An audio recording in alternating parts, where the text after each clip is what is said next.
Yo, what is going on, everyone? My name is Nick, or the Notorious Fantasy, and in today's video, we're going to be doing a 12-team PPR mock draft from the second overall spot over on FantasyPro's Draft Wizard. This mock draft will be using the Yahoo pre-draft rankings, so it'll be a lot like we are drafting on Yahoo, but without having to draft with other people. We'll just be going toe-to-toe with the computer. The roster positions for today's draft are 1 quarterback, 2 running backs, 2 wide receivers, a tight end, flex, kicker, defense, and 6 bench spots. I have seen some people clamoring for super flex. We'll be doing super flex mock drafts in the future, as well as doing some 8, 10, 12, 14 team mock drafts as we get closer to the start of the fantasy football and the NFL season. But before we could get into things, I would like to ask that if you guys do end up enjoying today's video and you are new to the channel, to please make sure to hit that subscribe button down below. Whether you are new to the channel or not, make sure you leave a like on today's video, and make sure that you follow me on Twitter if you want, at NotoriousFantasy. We are drafting up against the Yahoo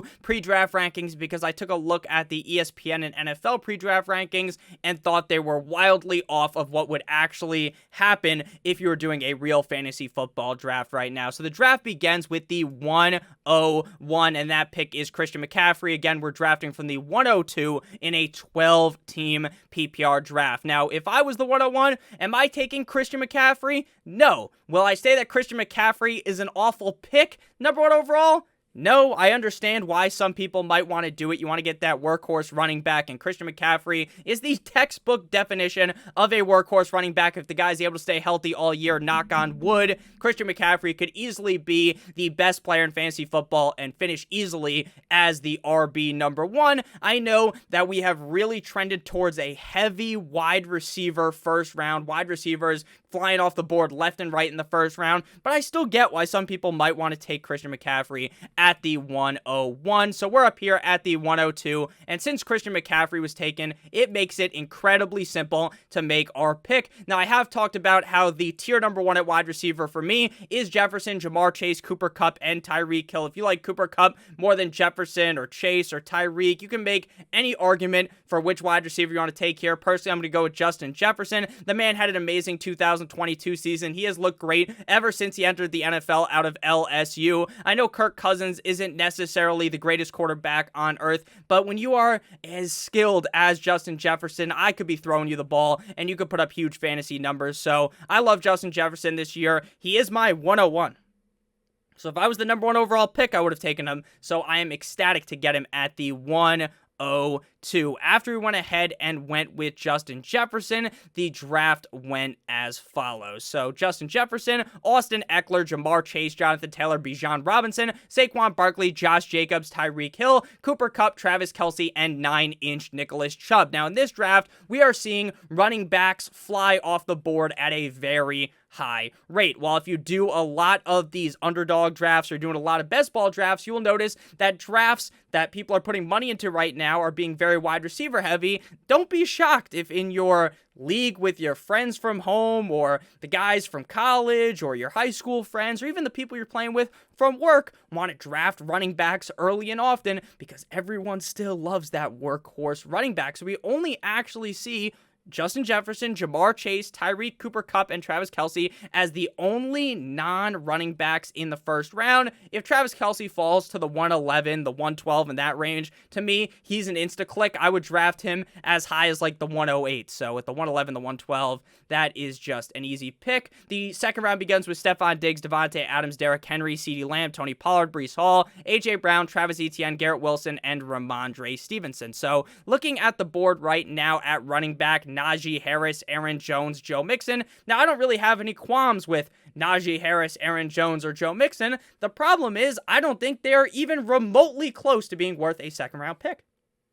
Now, I get it.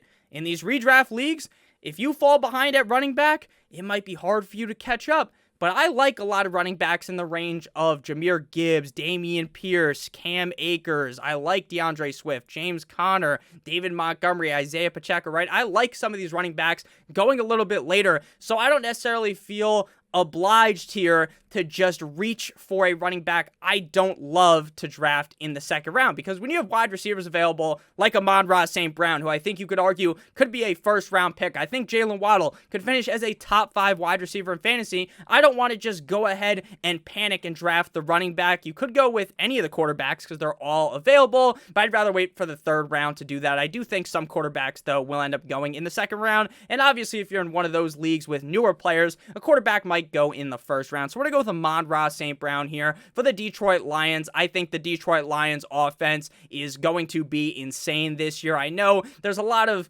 fun you can make at Jared Goff, right? It's not like Jared Goff's all that amazing either, but I think, again, when you have a wide receiver as skilled as Amon-Ra St. Brown, when you have an offense that continues to make leaps last season, this was an offense that most people probably projected not to be all that great, and they continued to build upon success. Last year, they draft Jahmyr Gibbs. I know Jameson Williams is not going to be playing for the first 6 games of the season, but this is a team that is going to be putting up points. Their defense is pretty mid.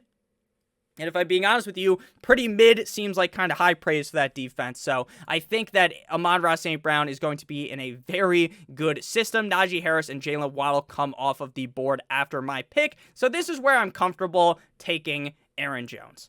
Now, if you want to go ahead and just triple team here, go Justin Jefferson, Amon-Ra St. Brown, and T. Higgins, I wouldn't make too much of an argument with that because I really like T. Higgins.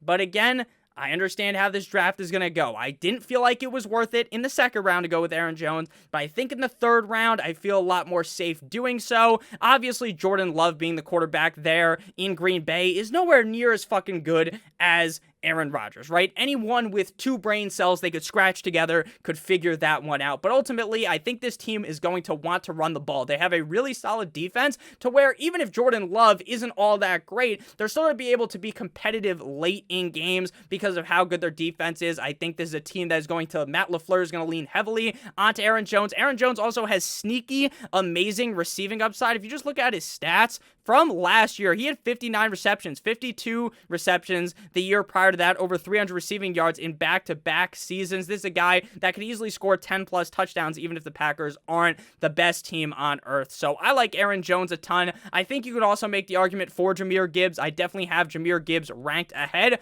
of Aaron Jones right now, but since we already drafted Amon-Ra St. Brown, I don't necessarily think we need to go crazy and draft a bunch of fucking Detroit. 2 out of 3 of my first picks, even though I love the Lions offense, they're not going to be Lions players, let's be honest. So I'm going to go with Mr.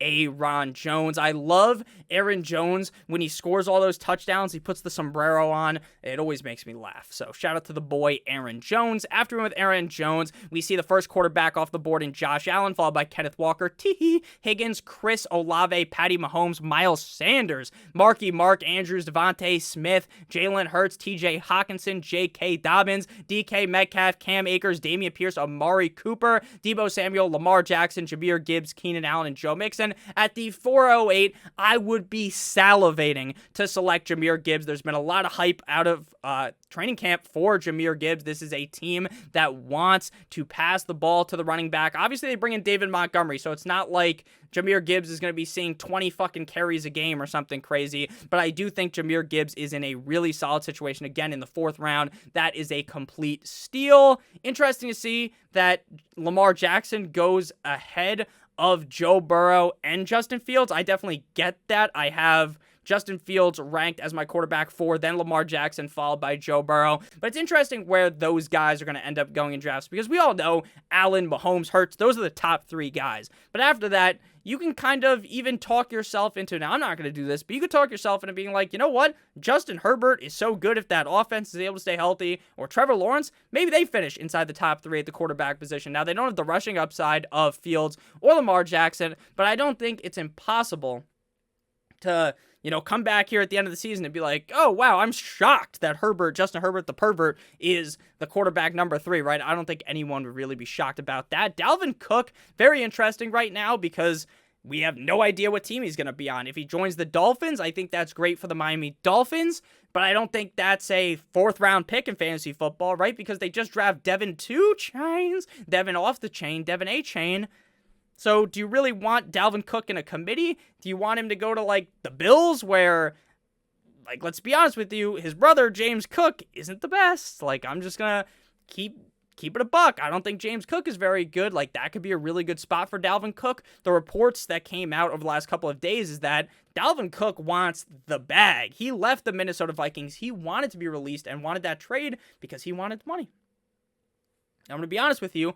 I salute you, Dalvin Cook. You want the money, go and get your bag. But at the end of the day, man, I'm not paying a running back like Dalvin Cook that much fucking money. I'm just not doing that. So as a Dolphins fan, I am hoping that if we sign him, we talk him down. We try to get him, hey, you're coming to Miami. You're coming to a place with the taxes are lower. So come to Miami, right? That's what I hope happens. But, you know, we still don't know his landing spot. So at this point, I can't say that I'm fully confident in picking him at the 4.11. So we're probably going to go wide receiver here. DeAndre Hopkins also doesn't have a team. But the thing with DeAndre Hopkins is, let's be completely honest with you, if this guy signs with the Bills, the Chiefs, whatever team he signs on, he's probably going to be the number 1 or the number 1B option in their offense. DeAndre Hopkins, despite the fact that he is getting up there in age, right? He's not 25 years old anymore, has been putting up very solid numbers over the last couple of years.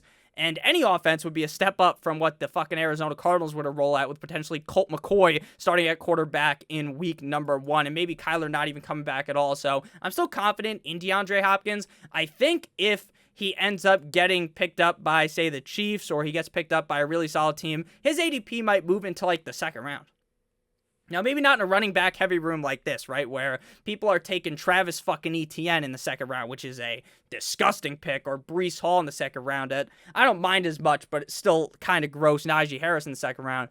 But I'm talking about in like a draft where people are drafting wide receivers a little bit more heavily. Wouldn't shock me if DeAndre Hopkins lands as a Chief and people start ejaculating in their fucking pants like that music video from Lonely Island, and things start going very crazy in fantasy drafts. So I think DeAndre Hopkins is a great value in the 4th round, though obviously there's a chance he goes to like the Titans or something. He was just with the Titans yesterday, and obviously, the Titans is not a great landing spot. Let's be honest, that would suck for Treylon Burks, but we are back up on the board here. Dalvin Cook, Rachaad White, DeAndre Swift, James Conner, all available in the 5th round. Now, let's be honest with you. If we don't take a running back here, we're going to be falling into an even worse range. The problem is, drafting any of these running backs in the 5th round seems like lunacy. It seems insane to do. So I think I'm more likely here to just go ahead and draft a quarterback. So I'm going to draft Justin Fields ahead of Joe Burrow. I know it's going to aggravate some people in the comments, and if you want to leave a comment, make sure while you're down there, hit that like button, you hit that subscribe button. It's going to aggravate some people, right? Because of all that passing upside that Joe Burrow has.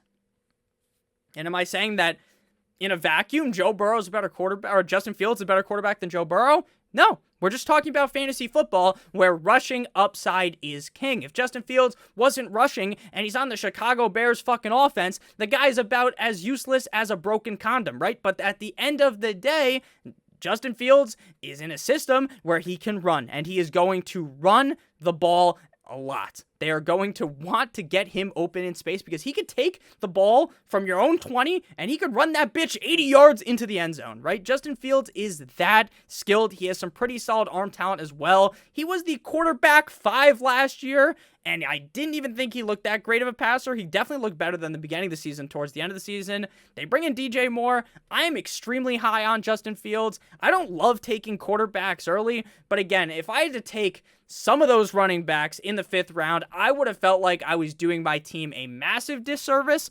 And I also don't think Dallas Goedert is worth an early 5th round pick, especially with George Kittle going right before my selection. So after Justin Fields, we see Wiki, DJ Moore, Dalvin Cook, Joe Shiesty, David Montgomery, Terry McLaurin, Calvin Ridley, Drizzy Drake, London, Chris Godwin, James Conner, Brandon Ayuk, Mike Dubb, Christian Watson, Kyle Pitts, Isaiah Pacheco, Dallas Goedert, Jerry Jeudy, Michael Pittman, Mike Evans, Evan Ingram, Easy E, and Christian Kirk. So none of those picks were really all that crazy. Again, don't want to be drafting David Montgomery in the 5th round or James Conner. I get it because the running back position seems to just be flying off the board in these drafts. But David Montgomery on Underdog is like extremely clickable in the 8th round. Like, I'm ecstatic to draft him that late In the 5th round, not so much. So looking at the running backs still available here, DeAndre Swift, Rashad White, Javonte Williams. If I knew Javonte Williams was going to be fully healthy by week 1, he's a smash in the 6th round. Alexander Madison still available. The question is, where's Alexander Madison going to go? How high are people going to pump up Alexander Madison? I think at the end of the 6th round is very fair. I saw some screenshots on Twitter where he went in like the 3rd or the 4th round. So you be the judge. Is it unfair to take Alexander Madison right now at the 6'11" because you think that is virtually impossible to happen in August? Or do you think this is pretty reasonable? In my opinion, this is reasonable. People are going to galaxy brain themselves into sucking this guy's cock metaphorically. They are going to love Alexander Madison. But I'm going to be honest with you. I think they're going to use other running backs as well. Now, I think Alexander Madison's going to be the guy, but I don't think it's going to be like that Dalvin Cook workload or that Alexander Madison workload from the past when Dalvin Cook got hurt. Now, again, do I think Alexander Madison's a bad running back? No, but would I be shocked to see the other guys that are behind him mix in a little bit and then kind of soften a little bit of the upside of Alexander Madison? I'm still fine taking him here at the 6'11", but when people are going to potentially bump him up to like the 4th round, I think at least right now in June, there are a lot of negatives you can throw his way. Like there's a lot of arguments you can be made or you can make against Alexander Madison with those other running backs around him to where maybe the 3rd, 4th round is a little bit high, but we all know the hype trains get unreal, and the ADP in June definitely a lot different than what happens in August, because we get to August, and we're seeing all these things out of training camp that the other running backs around him don't look great. It's like, okay, then go ahead and maybe draft Alexander Madison in the 4th round, right? So, because Madison we've seen in the past, I talked about it in the running back rankings and tiers video from the other day. Make sure you guys check that out. Talked about how Alexander Madison was given a lot of opportunity in 2021 because Cook was hurt. And the guy was dominant. It was like Dalvin Cook was just put inside of this guy's body. It was like Dalvin Cook was never gone. Like, you just switch him out, and you get similar production.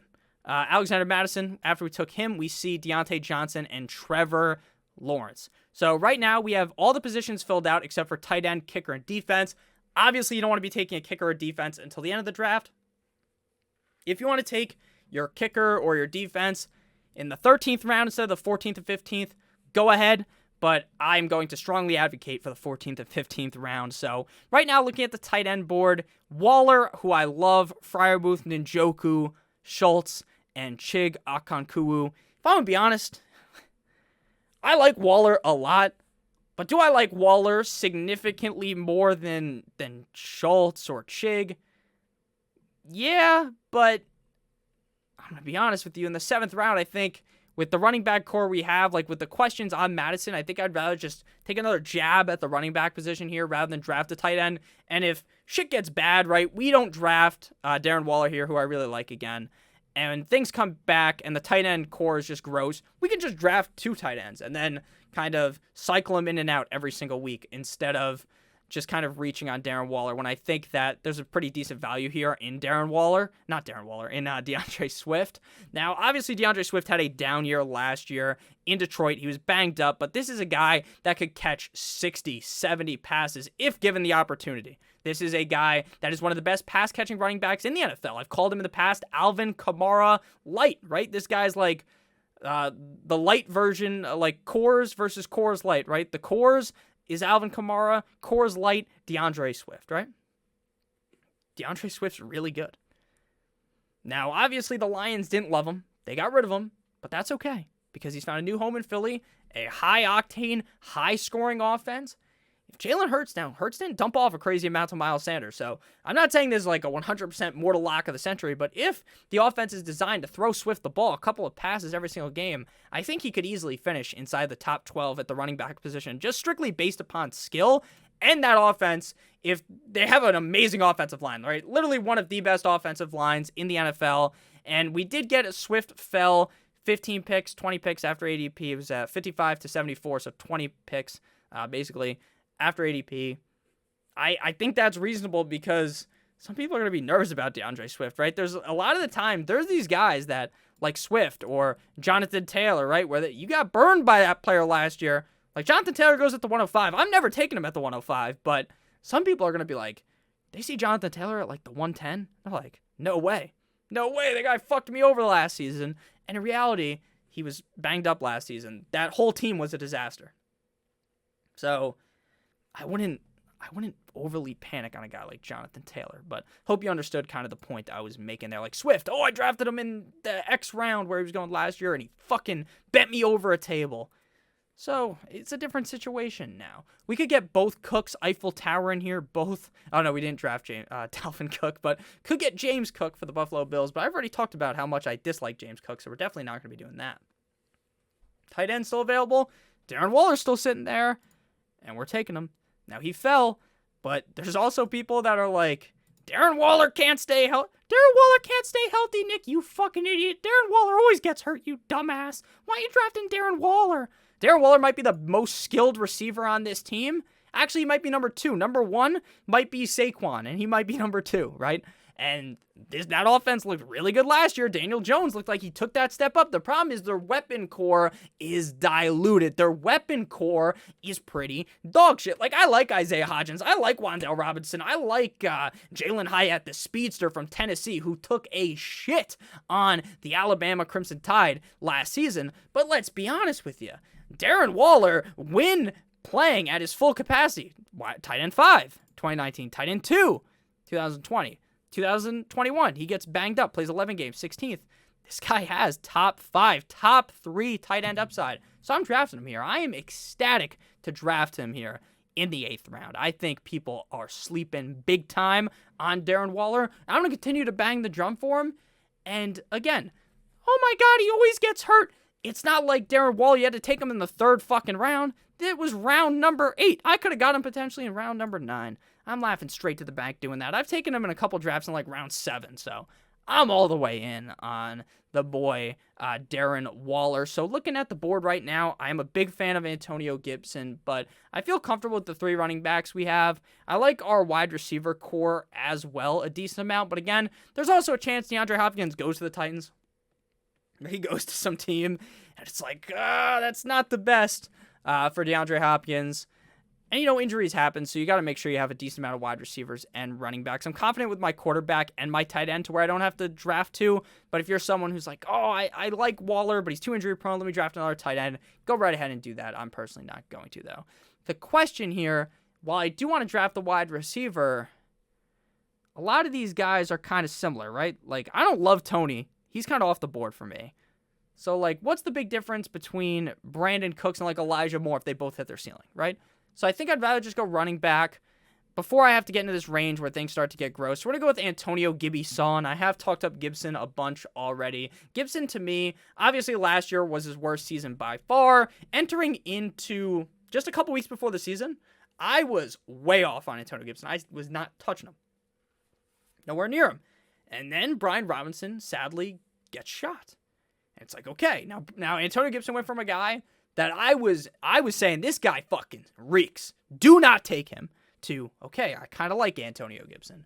Now Brian Robinson obviously going to be fully healthy, good to go week 1.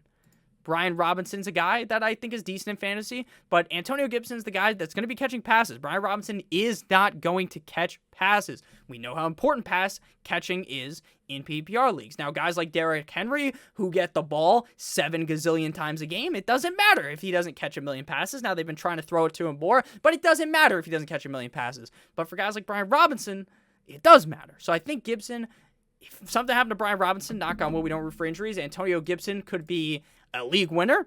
And if nothing happens to Brian Robinson, Antonio Gibson is just a decent start.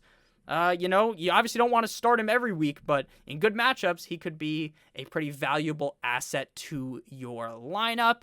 I also kind of like Zach Charbonnet better than Gibson, but if I'm being honest with you, I think that Gibson fit this team a little bit better. So after Antonio Gibson, we see Kadarius Toney, Elijah Mitchell, Jameson Williams, Brandon Cooks, Elijah Moore, Jacoby Myers, Tyler Algier, Samaje Perine, Donta Foreman, Nico Collins, Danny Dimes, throw it on a dime like I ain't even trying. That's the Trace McSorley song. Jeff Wilson, Zach Charbonnet, Ezekiel Elliott, Devin Singletary, Odell Beckham Jr., Juju Smith-Schuster, Corvette, Alan Lazard, Michael Thomas, Quentin Johnston. Michael Thomas might end up being the best pick in this draft. Like, if we're taking this league and imagine we're drafting against real people, And this is the team that we have all season, right? This is the draft we have. Michael Thomas might have been the greatest pick in this draft or the biggest bust, because Michael Thomas in the 10th round, I'm fine taking that risk. Because Michael Thomas, we saw last year, when Michael Thomas was playing, this guy was a slam dunk. This guy was an Aaron Gordon 360 dunk, jump over a truck, slam that thing in, right? Because he's that good. I think if Michael Thomas is legitimately healthy going into week 1, I think Chris Olave's ADP around the 3rd round reeks. I think that is a crazy pick, but I know Michael Thomas can't stay healthy. But in the 10th round, you're drafting guys that haven't proved shit in the NFL, right? You're drafting Darnell Mooney. You're drafting Tyler Boyd, who's the 3rd receiver on the team. Zay Flowers, who's this unknown rookie, right?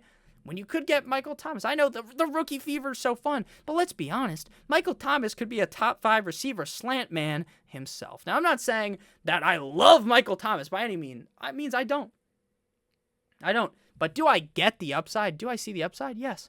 I love Rondale Moore. I know I've shit all over the Arizona Cardinals. Colt McCoy. They've got David Blau. They have these bad quarterbacks. I don't even know if Kyler's going to come back all season. I think it's legitimately possible he doesn't play at all next year. But Rondale Moore, this is a team, the Cardinals' defense is so bad. So bad. It's laughably bad. You look at that depth chart and you can chuckle. J.J. Watt's no longer there. That offense, you can smell it through the screen. It reeks, the defense. Even if Kyler doesn't play, they're going to have to throw the ball so much. I think Rondale Moore is clearly the 2nd best receiver on this team behind Hollywood. The fact that DeAndre Hopkins is gone is music to my ears for the upside of Rondale Moore. They're saying it's a reach. Not a reach at all, in my opinion. So we're back up on the board here. After we went with Monsieur Rondale Moore, we see Kenny Gainwell and then Tyler Boyd off the board. So we got 3 more picks before we have to pick our defense and our kicker. So we're probably going to go with another wide receiver here. We have 1, 2, 3, 4 wide receivers. We have 1, 2, 3, 4 running backs. Most of the time, based upon how we drafted, we probably want a receiver in the flex. But you never really know, right? Swift could be in a really good matchup, and maybe Swift smashes, and he's just an auto flex play every week, or he gets in the lineup over Madison. But I think we do still want a bunch of wide receivers, especially in this range at running back. So looking at the board here, DJ Chark's still available. Now, anyone I pick is probably going to be considered a reach because the ADP is just weird. The rankings on FantasyPros, I just disagree with so heavily. Some of these guys that are going super low, I like a decent amount. If I had show more, there's probably receivers down here that I really like. I really like Isaiah Hodgins.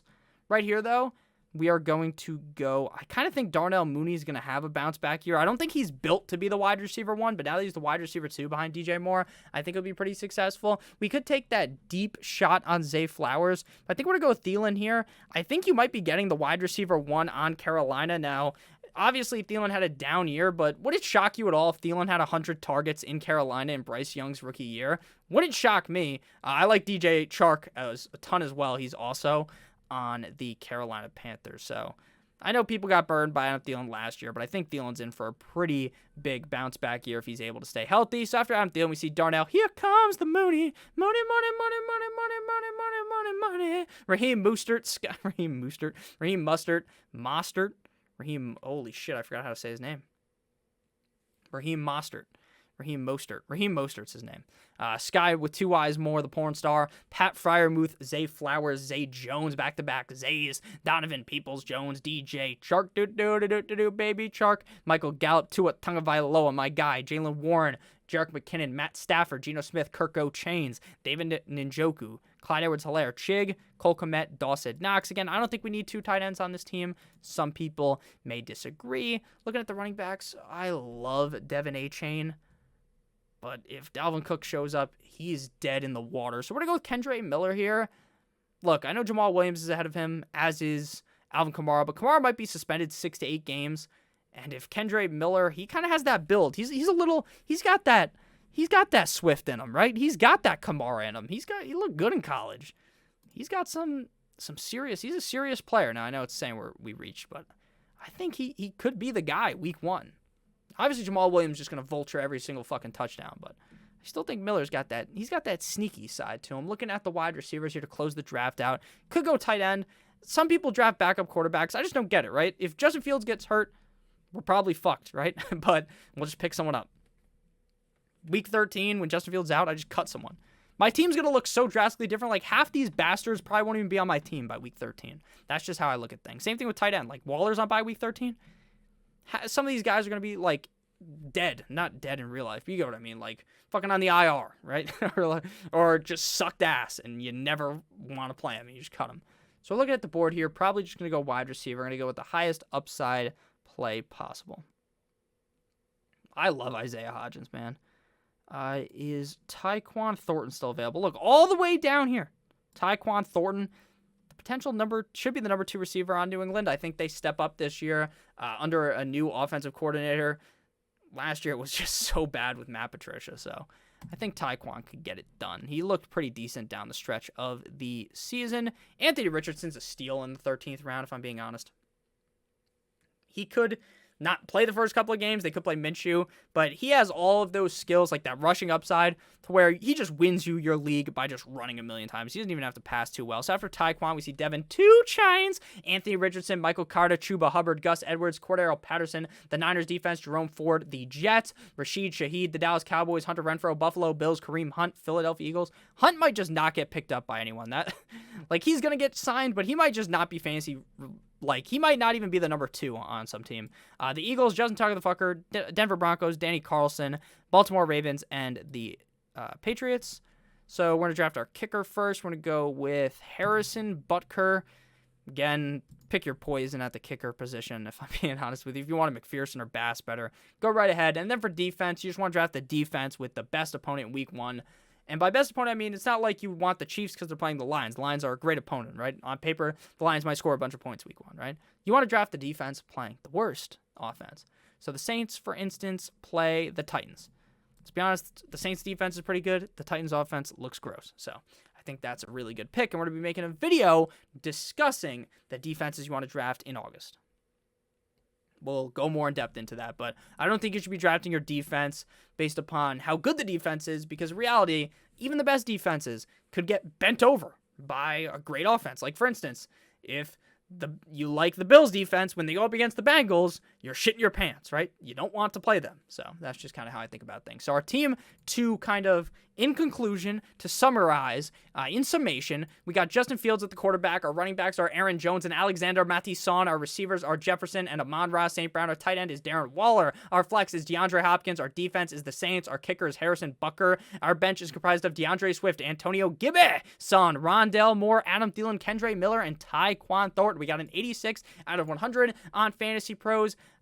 They can shove that directly up their ass because this team is 100 out of 100 in my opinion. I love you guys all so much. I hope you ended up enjoying today's video. If you have any questions, leave them down below in the comments section. We will be starting to do some live streams of drafts coming up soon. I bought a new camera. I don't know if you guys could tell. My camera looks way better, the quality. There's still some flickering issues, but I don't think they're really present in this. So thank you guys for watching. I love you guys so much. Have a great guys' day. And as always, go